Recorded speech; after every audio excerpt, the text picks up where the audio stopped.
Today is the day where I'm going to finish my kind of Saguaro cactus hotel. So everyone's probably at a little bit different stages, but here are kind of the main things you need to do. If you never got a chance to finish adding in some of the texture to your cactus, then today is the day you would do that. If you did not finish collaging your birds last week and you need to finish some details or make an extra one or so, today you will also do that. And then today is also the day where we kind of start to put it all together. So I finished my birds last time for the most part. So now I'm gonna figure out where I want my birds to go.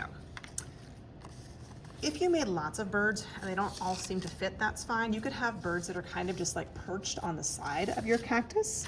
I would also encourage you guys to use a brown paint stick today and make a little hole in your cactus where maybe one of your birds is kind of living or visiting. So for me, my bird's pretty big, so I want to make sure that my hole kind of will fit my bird. So I'm just going to put him there and kind of get an idea about how big I need it to be. I'm going to use my paint stick and just kind of draw a nice big circle or kind of oval. It does not need to be a very perfect shape. This might not fit my entire bird. It's okay if they pop out of the hole a little bit, or sometimes kids even trim a little bit of the bird's body off at the bottom to kind of make it look like it's actually down in the hole. So it's okay if it's not bigger than your bird.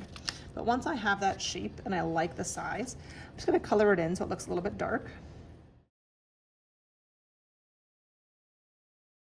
And then once I have kind of that little hole, then I am ready to go ahead and attach my bird with a glue stick. This looks like a glue stick, but it's not, so you definitely want to use a glue stick. Now I'm going to be careful because it's wet, so it might stick, and I don't want to like put it face side down. It might get brown everywhere.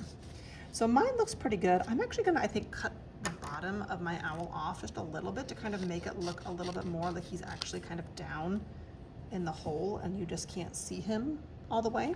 So once I kind of like how it looks, I'll make sure that I find some clean space to flip my owl over and put some glue on the back to make sure it's gonna really stick down.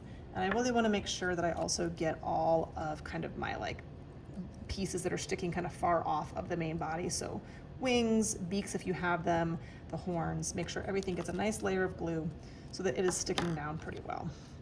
And once I have my little guy down in kind of the little hole, I like to stick it and then kind of just flip it over and give it a back massage just to make sure everything is sticking down pretty well. I'm also going to figure out, I think he's just going to kind of be on the outside. And notice he's got these really short little legs. I can draw kind of the skinnier parts with my Sharpie once I get him glued into place.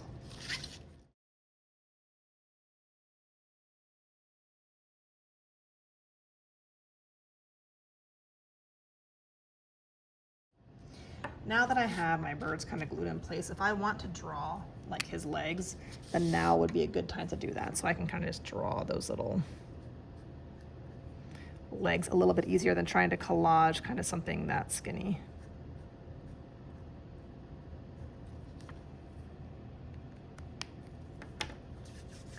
Whenever you're finished adding your birds into your cactus, if you have time and if you want to, some kids choose to go back and add like a bloom or maybe even kind of the cactus fruits in any empty space you may have. They usually form at the tops or kind of like the tips of the cactuses. So if you'd like to add that detail, you can do that using our paint sticks.